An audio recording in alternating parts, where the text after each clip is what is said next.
sold to foreign lands, humble requesting mercy from his brother's hand.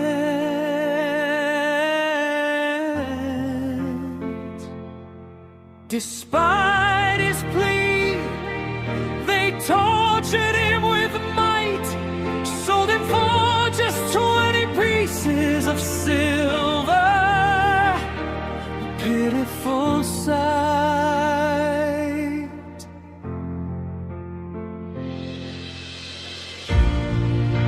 In Egypt's foreign soil, he took his stand.